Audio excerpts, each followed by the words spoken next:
Support for your public radio station comes from our members and from the Seward House Museum. The story of 19th century America unfolds through the lens of William H. Seward with guided tours, American art, and seasonal exhibitions set throughout the historic home and gardens. Tour registration online at sewardhouse.org. And GreenSpark Solar, serving the greater Rochester and Finger Lakes regions for over 20 years. GreenSpark Solar is dedicated to helping people power their homes and businesses with local solar power and battery storage backup. More at greensparksolar.com. For WXXI, this is Connections. Filling in for Evan Dawson, I'm Gino Finelli. Much like our previous hour, today's connection was made Tuesday night when the Rochester City School Board elected two new members to the board, Kareem McCullough and Heather Feynman, and re-elected current school board president Camille Simmons. McCullough and Feynman will replace James Patterson and Cynthia Elliott on the board. Patterson failed to get enough signatures to appear on the ballot, and Elliott declined to run for re-election. So to discuss the status of the school board and what the future has in store, I'm joined by Camille Simmons. Camille, thanks for being here. Thank you so much. Kareem McCullough, thanks for being here. Thank you. And Heather Feynman, thank you for being here. Thank you. So to start off here, I want to give you all a chance to really lay out your platform of what you think the district, where we're at right now with the district, what you think needs to be done, how we can improve educational outcomes in the city. And I want to give you all a chance to just kind of lay that out. So Camille, I'll start with you.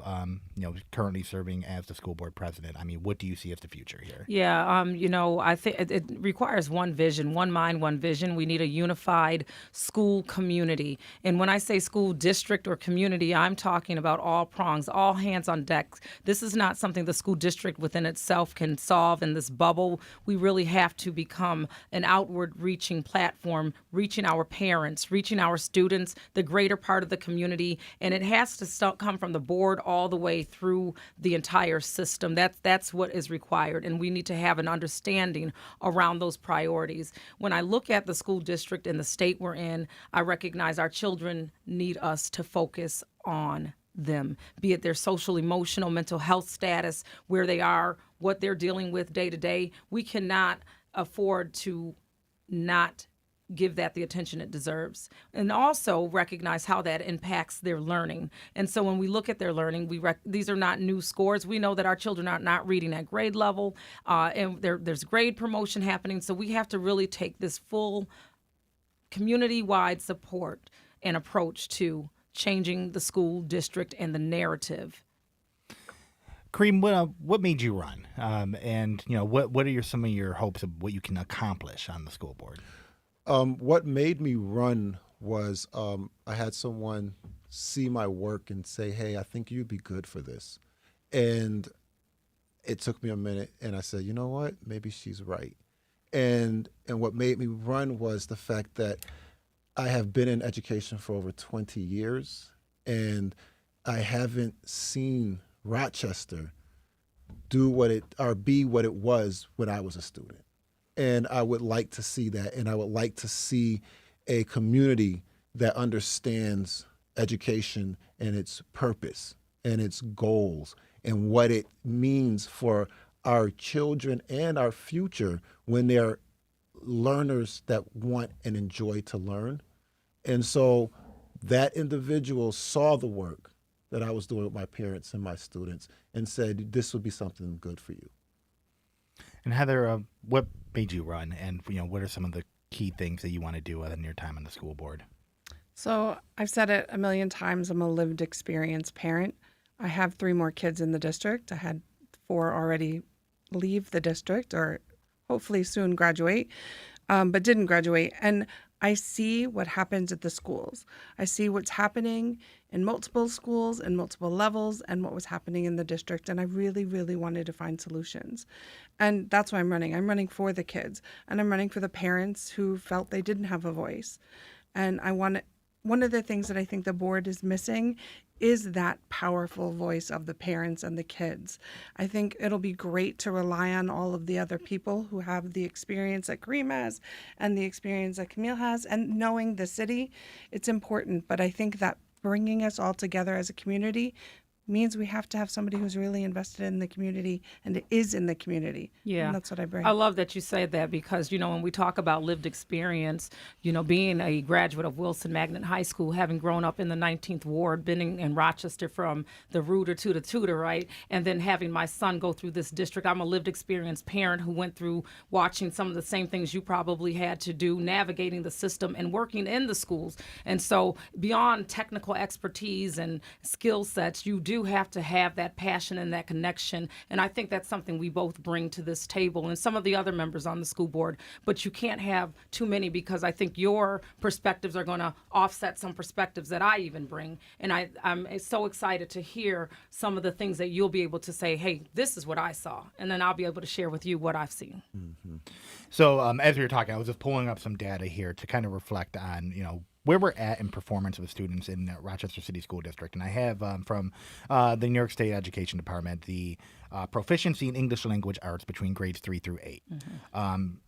Rochester City School District, grade 3, 15% proficient by grade compared to 45% for the state. Grade 4, 14% compared to 49% for the state. Grade 5, 13% compared to 45% to the state. Next grade, 15% compared to 46%, 18% compared to 48%, 21% compared to 55%, and for grades 8, 16% compared to 48%. That's not good. That's pretty low. No. That's pretty low performance, and I think there's two factors that we have to address here. Big, large factors of why is it so low? Mm-hmm. What are the underlying reasons that our students are performing this poorly, where we're kind of averaging 30% lower than the state performance? And how do you fix it? How do you start to get students to come up to speed and get up to task? So let's talk about that. I mean, what do you think the core issues at play here that are contributing to the poor performance of our students, and what can be done about it? Yeah. One of my thoughts about this is when you look at my whole campaign, one of the pieces is, and I ran on this before because it is what I believe, is first and foremost, there are barriers, systemic barriers, and this is historical, and it's not new, right? And then there's the other part of it. So breaking barriers is one part, but my other part is raising expectations, right? Because we have to make sure that we as a community understand that although these barriers exist, they are not a prerequisite for failure.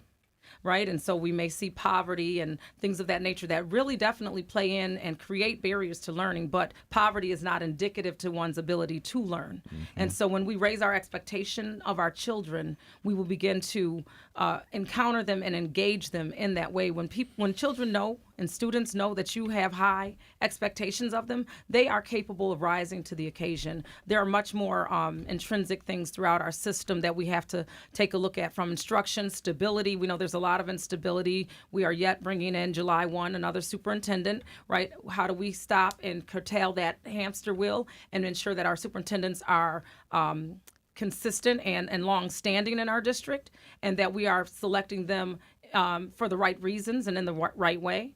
And then also one thing that's historically missed, and I'll get off my soapbox, Gino, is we haven't historically had goals. The board now has had established goals. These were brought in under the previous president in 2024, where we brought in the Council for Great City Schools, and we've been working with them and continue to work with them on board goals and guardrails so that our governance and how we approach this work creates the vision that the school district needs, so that folks can get behind what the portrait of a graduate really looks like and move our students towards success.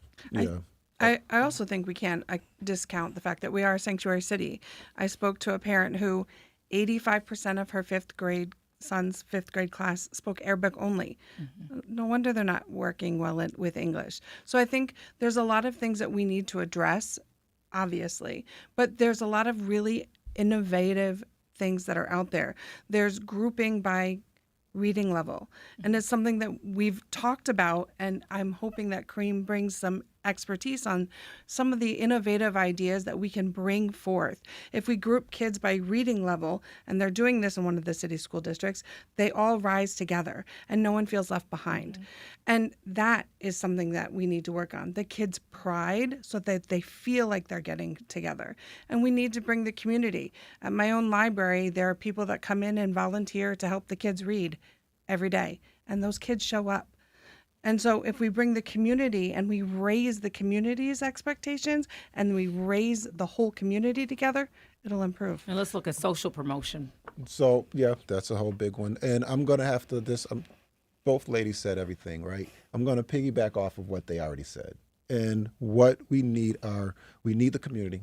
We need for people in the community, people in the community to understand what their role is and how to help us address the literacy rate, how to help us address these scores that we're seeing that we're like, this is dismal, what is there to do? We can do things. There's supports that are needed. And the supports come from not just for the parents, but also for the teachers in the classrooms on how to get these students and these young scholars and these young children from a reading level that's not at grade level. And that's a big part. And then the last thing I'm going to throw out there that hasn't been said was absenteeism. That's a huge part in the grades and in the results and the proficiency levels of these students. If you're not present, you can't do the work. If you're not present, you can't learn. So we need for students to be present, and we have to look at strategies that we can in place as board members governing that can help the superintendent actually work on absenteeism and get kids in seats and in buildings. I'm glad you brought that up because last year there was a report on the absenteeism rate in RCSD. More than half of students were found to be chronically absent. I believe it was about 52%. Some schools were up to 80%.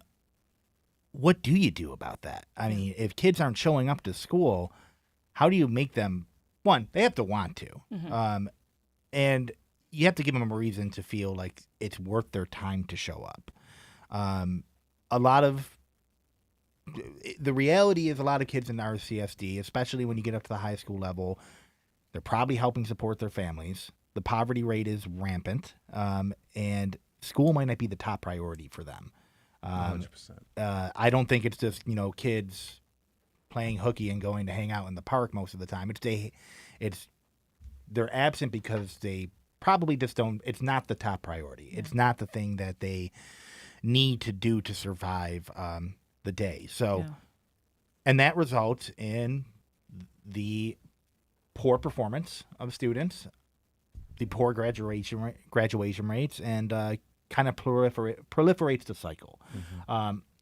How do you address that? How do you effectively address that? If I can, yeah, sure. So for the listening audience, a chronic absenteeism is basically 10 days. It's a set day, right? So it's 10 days of being absent from school throughout the year. It's 10%, not 10 days. Well, it comes out to be like 10 to 20 days of when you actually do the percentage, because we're in school for 180 days, right? So that's what chronic absenteeism looks like when we think about how many days a student actually miss. There's a lot of things that can happen in 180 days. Right. Now, what we're looking at is we have a lot of moving parts, a lot of stumbling blocks that occur. We have barriers that the students are facing that you've mentioned already, that it's not that they don't want to be there, but they could be doing other things. So what are some of the strategies? What can be used? There's a lady named Sharon Bradley who does work out of Texas, whose mission was to build the absenteeism in her district. The district is very similar as far as demographics to Rochester. And she was able to use different types of mechanisms such as SEL and other ways and getting to the root of the problem, and then bringing students back in once they were able to solve the root. And you mentioned some of those roots in your statement. They're taking care of family members. They're doing other things that just put school on the back burner. So if we as a community and as a district can start addressing some of those root problems for these students, we can then bring them back into the classrooms where they need to be and become the graduates we want them to be. Can the district do that? Well, it's about uplifting families. We can invite community partners in to uplift families and create an environment where community is involved. Yes, absolutely, the district can do that. Right. And again, as Kareem said, it's 10% of your absence. So if you're looking at 180 days, you're looking at about 18 days. And we have to educate our parents and community around what chronic absenteeism looks like, because when people say chronic absenteeism, they're like, the kids ain't coming at all. But to your point, when you really lean in, it's oftentimes is that child who's like, I couldn't get to my first, second, or third period class because I had to make sure my little brother or sister got to that bus stop, or I couldn't leave them alone. My mom had to be at work. And so it's not just this child that's not interested in going to school. But in some cases, our school climates have to be looked at. Another piece that we have to look at is structurally what is happening in our Office of Parent Engagement and our we have parent liaisons. Are we leveraging those roles most effectively? Are we staffing them properly and giving them the resources and supports they need and partnerships they need to really expand those efforts strategically? And I'm excited about Dr. Rosser coming in because he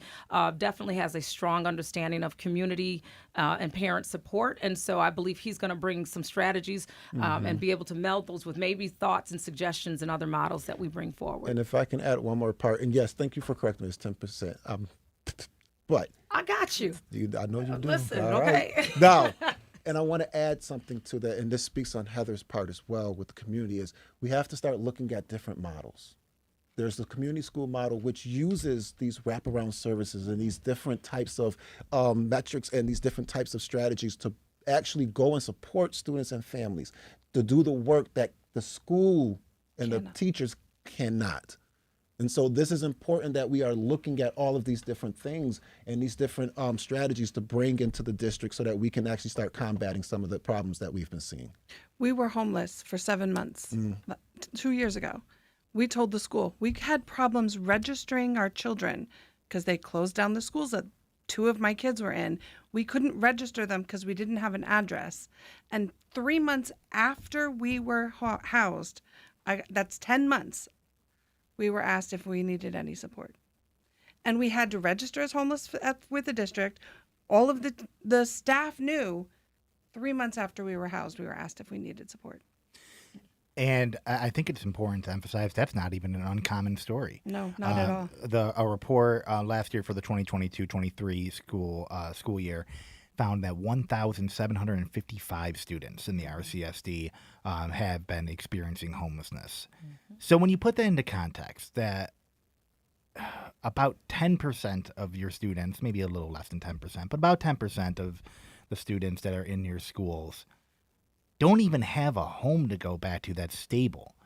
How can you expect them to be showing up on time? How can you expect them to be able to, do well on reading exams or whatever it may be? I would argue that you can't. You can't expect it, but you're dealing with an environment where the poverty and destabilizations of households are so deep that functionally running education that's going to match with compare, schools in Pittsford or Penfield seems like an impossibility. We have community supports. We do. There were programs that can get kids no matter where they are. If a kid is in a shelter, there's an organization that will pick them up and take them to the school until the school buses can get situated. It takes sometimes 2 weeks to change an address. So there are community partnerships. But if we don't connect our community with those community partnerships, that's everybody falling through the cracks. And that's the piece we have to understand too, is the school district's position is to educate. And to Heather's point, we can leverage community partnerships better so that the burden does not fall solely on the district. We have to do better at creating synergy around how we really dive into making sure our students get that approach. And I want to push back a little bit, Gino, because I strongly believe we have to. We cannot afford not to expect things from our students. But in that, I hear what you're saying around how can you expect that and not consider these situations? And that is the balance. You continue to expect those high expectations, but honoring the experiences and making sure that we we're creating this space around our children where they are getting that support. As far as them performing alongside Penfield and Brighton and some of the better performing districts, that's not going to happen tomorrow. Is it possible? Potentially. Are our students great? Absolutely. Can they do it? Absolutely. If I don't believe it, then how can I work with a community and get them to understand that there is potential? And that's what the RCSD's tagline is, unlocking potential, right? The potential is there. We've got to create the conditions. That's the responsibility of the school district. Yeah, I would argue that it's not a matter of infantilizing the students to say, oh, they just, so those kids are never going to be able to smart enough to do what they need to do. It's a matter of recognizing that the circumstances of life that many of these students are experiencing are so profoundly complicated that using a traditional education model that might work in a suburban district might not work in the Rochester City School District. I can agree with that, and I can also say that because I feel you totally, because working in a nonprofit at one point, that's where my foundation started, with working with students. So I had caseloads of students that I worked with in the city school district, and many of them homeless, with some of the compounded issues you talk about. And having those students assigned to me, I was able to sit in their homes if they had one, because some of them I was going to the Cadillac Motel to make sure they had groceries, right? So I firsthand have seen these issues and recognize that it's going to take alternative and progressive strategies to really support our students in the way you're talking about. So I do agree with that. What do some of those strategies look like? I mean, what are the models that you can use to reach out and have effective education for students that might be in unstable environments? Yeah. Well, we've got to look at McKinney-Vento. We've got to look at some of how we can partner with our city government as well as our county. Again, I think that the district does things very insular. And so that's what I'm excited about with Dr. Rosser. He's bringing in some of his models and things that he's done. In the previous school district he was in, he had a children's cabinet. And so I want to hear more around what he sees. But one thing I do think our school district has fallen short with is our Office of Parent Engagement and the community-facing pieces and how we've leveraged that. And we have not done well with the partnerships that we've had. So she already said what I was going to say, which was the community school model. That is the model that we need to be looking at and really getting our staff members, our teachers, and our school communities to understand how that model benefits them and their students, and that it's a model that we can use to create the services and the wraparound services and the and what is needed for our students to be successful. Well, and School 19 is our community school right now, and they have Encompass Navigation. They have navigators that you can rely on so that the social worker at the school has the backup, so that they can say, here's a navigator that can step in, help you, uplift you, and make sure that you have what you need. Make sure you have a ride to school. Make sure you have groceries. That's the navigator's job. And that way the school can focus on what the kids need in the classroom. And people tend to get the community school and neighborhood school models kind of intertwined because they sound very similar. And neighborhood schools are convenient, but I've always used the analogy, if the school across the street from my home, the children aren't reading, and there's a school across the city that they're doing a lot better, I want my child there. So I do love the idea of the community school model that both commissioners have spoken about, because that is different, and that considers the resources in the neighborhood and the nuances that are special to the students and families that live within proximity to that school community. So taking kind of an overhead view, 2025 budget of the Rochester City School District put spending per pupil at about $30,000. Places among the highest in the nation. There was a recent report that was from playgroundequipment.com, of all places, which cited federal data that found that Rochester had the third highest spending per pupil of any district in the country, of the about 900 highest in the country. We were behind only New York City and Boston. This year's budget comes in at $1.1 billion. The graduation rate for the district was 63% last year, 23 points below the state average. Are we getting what we pay for when it comes to the budget? Well, what I'll tell you is that the budget, $1.1 billion, and I said this when the dollars first appeared, is, well, we know it ain't money, right? Because it's got to be strategy. The dollars are there, but I also think when we hear, $1.1 billion, how those dollars are allocated, we've got to take a look at health care, teacher salaries, all of those type of things that it takes to run this district. But there's a lot of opportunity there, and I'll digress there. Also, when we talk about the per pupil, $30,000 per pupil, we also have to consider the high percentage of special education students that have a higher cost associated with English language learners. And to your point, the needs that exist here in the district. So, but 63% graduation rate, if I sat here and said that's okay, I would be less than truthful. That's not okay. So we need to look at how are we spending these dollars, because your priorities are where you spend your money. And I will also say that there are strategies that have been put. There's a whole strategic plan. And it's really going to be on the onus of us as commissioners to ensure that we are putting together policy that's going to help the superintendent fulfill those strategic plans and actually build and create a better school district where our graduation rates can grow. We also really have to take into consideration, we might be the third highest in paying out, but we also are the second poorest in the nation. So there has to be a balance somewhere. When you have poverty, you have extra needs. So we need to make sure that we're meeting the kids where they're at. And when you have special needs, when you have second language learners, low English proficiency learners, we have extra needs. We embrace our sanctuary city, and we just have to meet our kids where they're at. And and a lot of that requires additional supports. So it looks like it's, oh my God, it's all this money, but there are a lot of working parts that go into this district, and we have to make sure that they're all are accounted for. For the two new members, what is the first thing that you want to do entering the board? I mean, if there's a policy proposal or a bill or a resolution that you can put up, what is it? As you're coming into office in January, what does that look like? I am fully in support of Isaiah's new policy. I want to help him get that on. Mental health is important. LGBTQIA plus is vital. I have a trans child who was misgendered repeatedly. I've said that publicly. I was reached out to a parent who had a child who was dead named at their graduation here in Rochester. They know it's a priority for my children. And if my children are safe, all children are safe.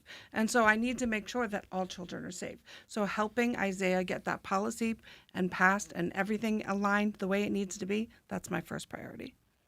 For me, it would be ensuring that I am able to present and give my 100% in what needs to happen for the board. And what that means and what that looks like is there are plans already happening. We are coming in midway through the year. There will already be things in initiatives going on. So I want to be able to assist in what's happening so that we can end the school year strong and then start anew for the next school year with initiatives and new policies and things of that nature. So it's really about learning what's going on and strategically fitting in and doing what's necessary and what's right for the district and for the students and for my fellow commissioners. Heather, I want to build on something you mentioned a little bit. In March, a student at the School of the Arts died following a mental health crisis. And, Yes. I don't want this to be a thing where, like, hindsight and I'm armchair quarterbacking what the school could have done. But I want to get a sense of what safeguards could be in place so students feel safe talking about some of the, if they are having a mental health crisis, and what could be done to prevent things like this from happening in the future.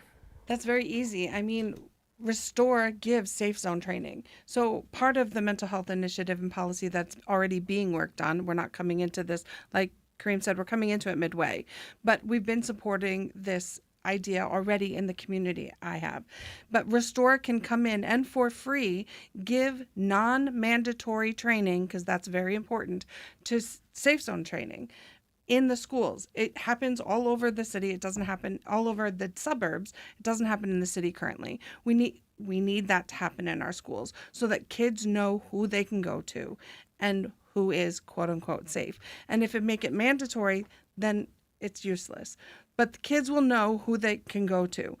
This is not brain surgery, right? So we need to make sure that our kids feel safe, and we need to make effective policy so that things like this don't happen again, especially in a place where kids should be safe. And I have to add that there are a ton of programs that the city has to their disposal that they have trained individuals on. QPR, youth mental health first aid. They have these programs that people are trained on. I'm trained on. I've trained with, on that too, and I've trained with some of the city employees. So they have them there, but they have to be utilized with fidelity. They have to be out in the schools and in the places and the spaces where they're going to be utilized, so we don't see situations like we see occurring. And that's going to come with strong policy and strong backing with from the superintendent and for the superintendent to ensure that all building leaders and all teachers are getting these trainings and these services. So I want to read an email from Charlie, and it's long, but it touches on a question that I had anyway. So here it goes. I taught in the city for 31 years, the last 9 at East. When you show kids a way to make some money, they are all ears. At East, we have a culinary program, optics, phlebotomy, optician training, and a home repair class, among others. I would show my seniors how they can make a minimum $44K a year out of high school and probably much more with overtime by simply getting a skills-based job. Right now, I'm following the training of one of my favorite students who's becoming an electrician. My wife runs a design building company, and her skill-based people take tile setters, finish carpenters, plumbers, and electricians are all aging out. There is money to be made in the trades. We have had some students come back after getting jobs, showing off really nice cars, paid by their new jobs, and smiling ear to ear. College is great for some kids, but many kids who really want to make some money right out of the gate go to trades. I think that's how he meant to end that. So yeah, I do want to talk about that for a lot of students, I think college increasingly is becoming a less realistic or feasible option. I mean, I look at the amount of debt I am in from college for my very, very lucrative job where I sit here and talk on the radio. Was it worth it? That's a question I ask myself every day. But when you look at these students that are looking for, going into 11th, 12th grade, about to graduate, looking at their path, are there enough options that are being offered or promoted by the district that might be alternatives to what college might be? Yeah. Could it be trade school? Could it be entering into a job right out of the gate? What does that look like? Absolutely. I think that the district needs to do better at exposure. So one of the positions I held was with in the same organization I talked about, where I was at one point a youth advocate working with students. As I was there for a number of years, and one of those roles became the operations manager for college and career services, and that included exactly what you're talking about.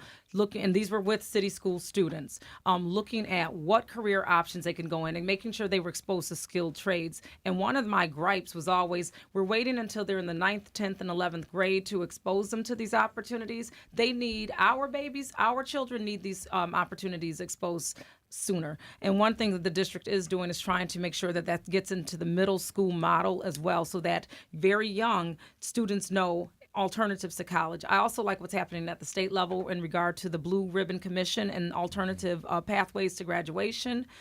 So we have to consider the way of the world today, what options we're placing in front of the students. The brick and mortar college is the way conversation is antiquated at this point. There are a lot of ways children can make money coming straight out of high school. We have to put those opportunities out. And I think the way the federal government is, the federal environment is, we already know that college is going to be less accessible. And I like Dr. Rosser spoke about this. He talked about bringing this in and making sure that kids know that they can make money right out of school, that they can go into these trades. So he is already thinking on that line too. And to touch on that, I'm a proponent of alternative pathways. right? And CTE is one of those alternative pathways. Currently, Rochester City School District offers, I believe, just about 20 or a little over 20 different CTE programs, and they're growing. But what has not happened is the advertising of these programs, the knowledge that the community and parents and students have that these programs actually exist in these buildings. So I feel like we are moving in that direction, but we have to do better at advertising it, getting the word out to the community, and growing this program. And they're doing the work, but we have to be able to support them in this work. Part of our job as commissioners is making sure that we're working with the community. I like that Dr. Rosser is going to be doing fireside chats. I want to make sure that everyone knows that they can reach out to me. I hope everybody knows. Lots of people have already started. But I think that it's important to know that the community is where we're going to find the answers. But if the community doesn't know these programs exist and the community doesn't know what's going on, we're just housing people. Look at Addison, for example. Addison was the school to go to if you wanted to go into trades. And there are people that are entrepreneurs. They're doing well in our community, and they came from Edison Technology, right? Career in technology. And what has happened with Edison and what we've seen internally is that some of our students have ended up going to Edison without knowing exactly what Edison does.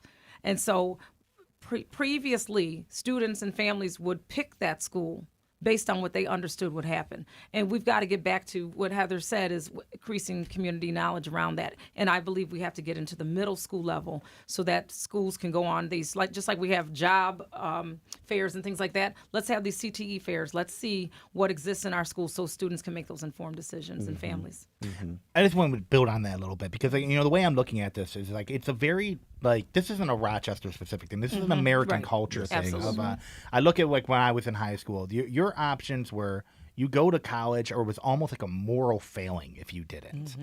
So I think if you're looking at kids that might, some are probably struggling to graduate, and know that they're never going to, I'm not going to go to college.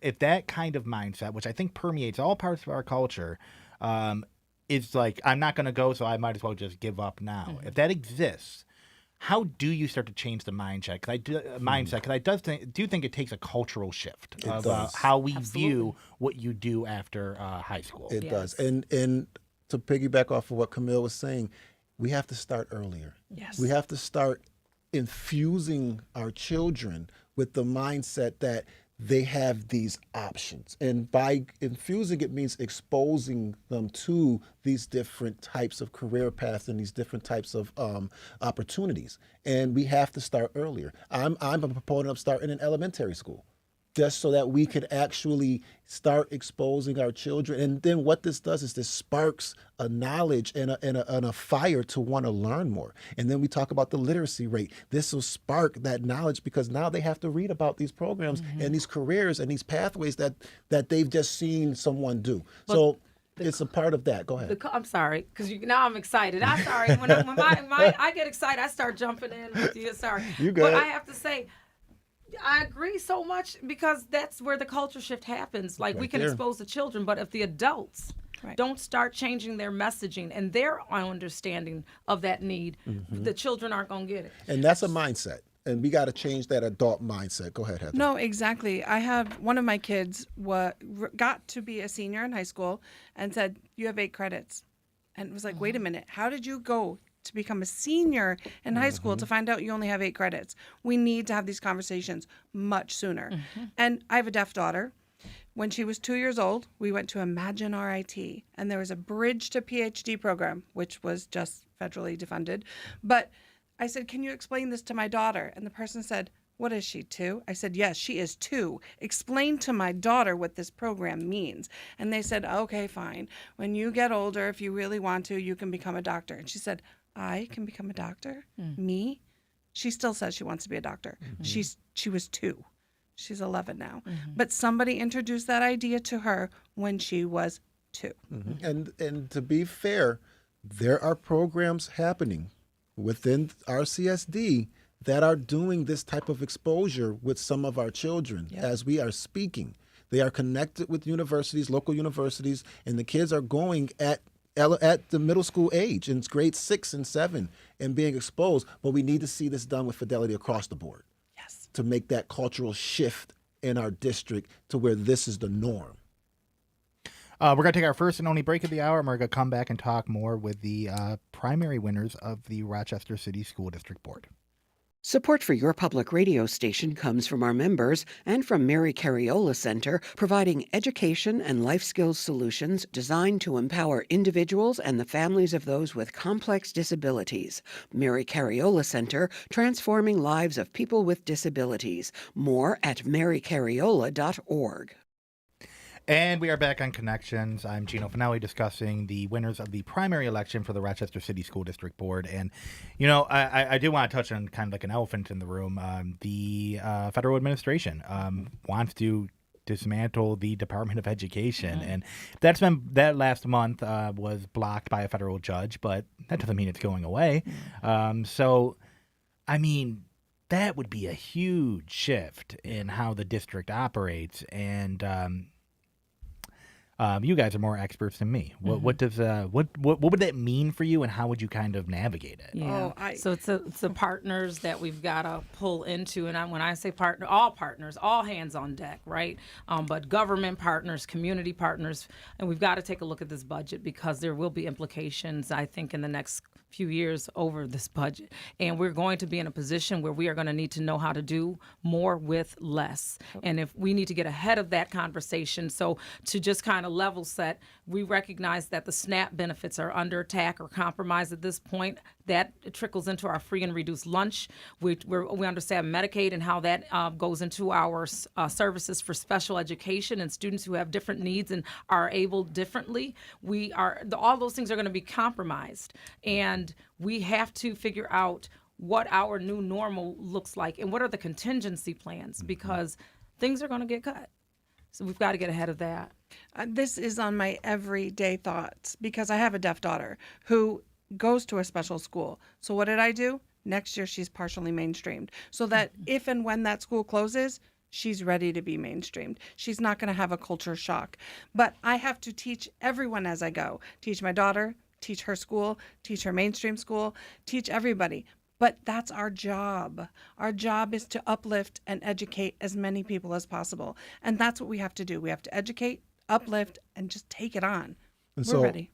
And I'm going to just add to that, to what both said, is that we have to do more with less, like she said, and we have to lean on the community. It's going to require us to do some almost grassroots things because the landscape is going to change. It's already in the process of changing. It has changed since COVID. And it's about how we are able to adapt to these changes with the resources that we have and actually leverage those resources for our students in our community, in our district. You know what else is really important is in times of chaos, in times of certain uncertainty, how you lead, how you message, and how you lean in and educate the community is important. You know, I think of like an organization, which is obviously much smaller than a community, but if something's going on in that organization and the head of the organization is like losing their mind, the community follows that lead, that tandem. And so we have to move with a swiftness and a sense of urgency, but we cannot be so unbalanced that we create more tandem in a space that needs a stable, strong voice. But they also need to know what's going on. So we've got to be able to balance that messaging in a way that's helpful. It's a tough balance, right? It's easier to be said. It's easier to be said, especially when you see it happening firsthand, when you see people compromised. My sister lives out in L.A. You know, she watched people from the breakfast joint that she goes to out there in L.A.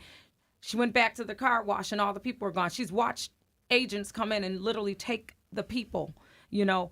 So when you are seeing it, living it, and breathing it, it's difficult to have that balance, but it does require that, and that's why we've got to lean in toward one another. And it will require more strategic thinking. You know, we have to do exactly what she said, is we have to become one purpose, one mind, so that we can move in a direction that's going to be the best for us all. And we have to take into consideration who we're talking to. When I was at school number 2, and there were lots of parents. I was the PTA president. I was their second call list because at the end of the month, they didn't have any more minutes and they couldn't get any phone calls. So if we're blasting out phone calls and thinking we're reaching everybody, we're not reaching everybody, especially at the end of the month. So we need to understand who we're working with and meet people where they're at. That's how we uplift them. Yeah, but we're looking at the totality of everything we've talked about this hour. Is this district faces a lot of challenges. Yes. The performance of the students is a massive challenge. The graduation rates is a massive challenge. The whatever is coming from the federal administration is a massive challenge. The homelessness rates of students is a massive challenge. We can go on and on and on about that. But they're kids. They are and they kids. have potential, and it's beautiful. And I want to leave off here, talk about leadership. The district has gone through quite a few superintendents in the past few years. You have a new one starting July 1st, Dr. Eric J. Rosser.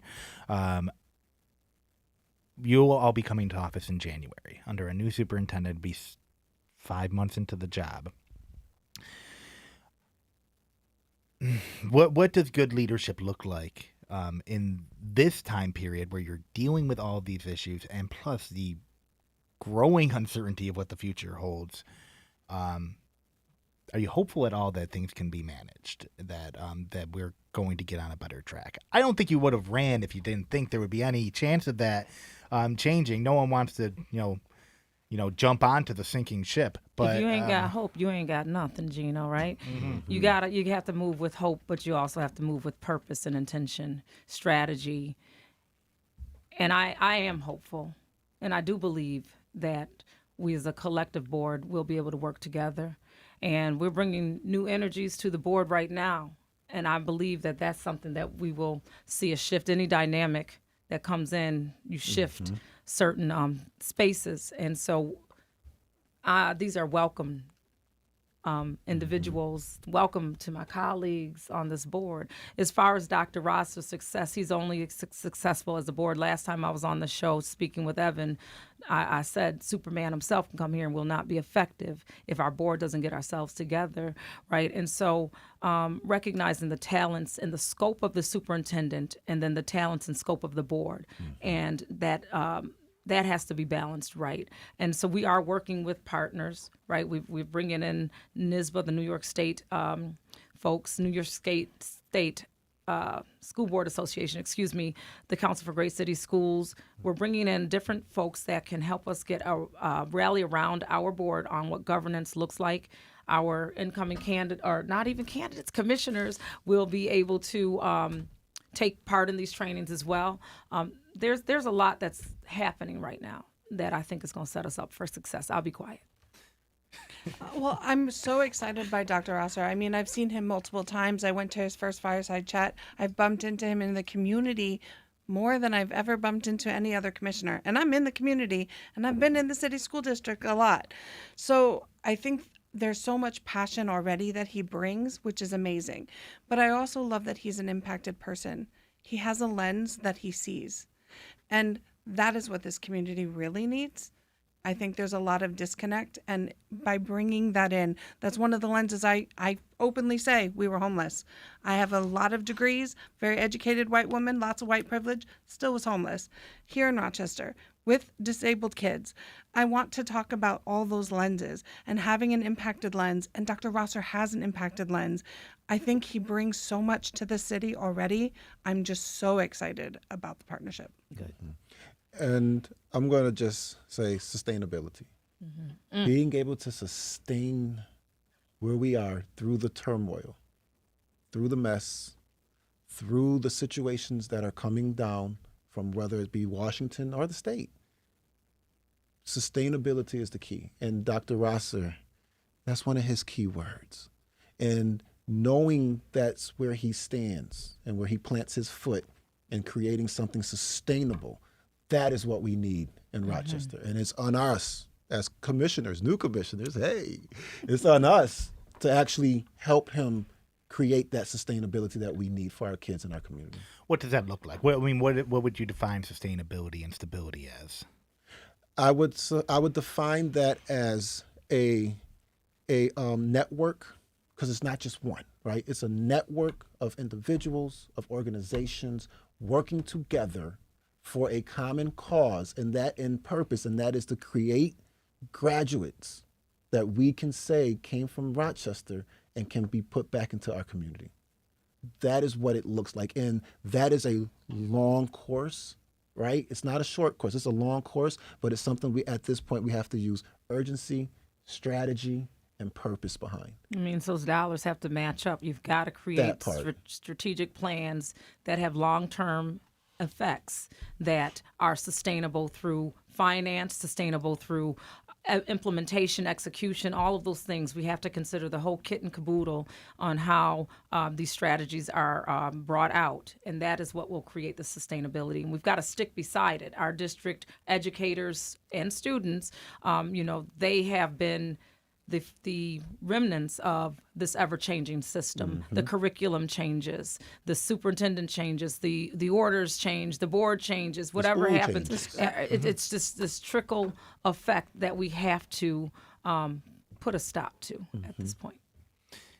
Yeah, I mean, I look at it as school should be a place that is nothing but a positive force in a student's life. And I wonder a little bit if we are there right now in the school district, if the district is meeting the needs of the students that we have there. And, Heather, you're shaking your head. I mean, do you think we're failing students right now? And do you think we can get there to where we're not doing that? That's why I ran. Mm-hmm. We're not. We are improving every day. And that's why I ran, to make sure we continue to improve. But when you see these beautiful graduation pictures and videos where these little kids start in kindergarten, go all the way up through and graduate with the same kids, and my kids don't have that. The only kid who has that is my deaf child, who's in a special school, so she's been there since she was 18 months old. All of my children have had a school closed on them. All of them. All right, well, positive note to leave off. Well, here's positive. Our kids are going to win. We've got some great candidates or incoming commissioners-elects. We've got myself, Camille Simmons, Kareem McCullough, That's right. and Heather Feynman. We're bringing it back. this. When you have this conversation in 6 months, Gino, you or Evan, maybe we'll be talking about some trajectory that we see. I'll be looking forward to it. Okay. All right, so we'll do okay. it. This is Connections. I'm Gino Finelli. Thanks for tuning in.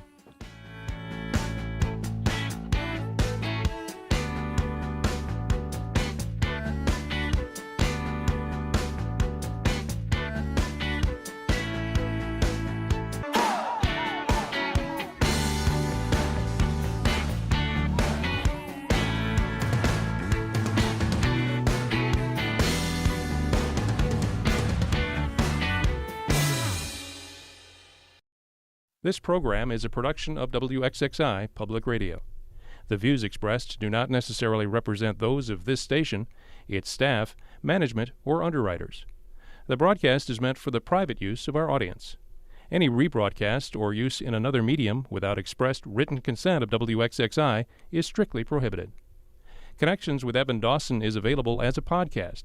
Just click on the Connections link at WXXInews.org.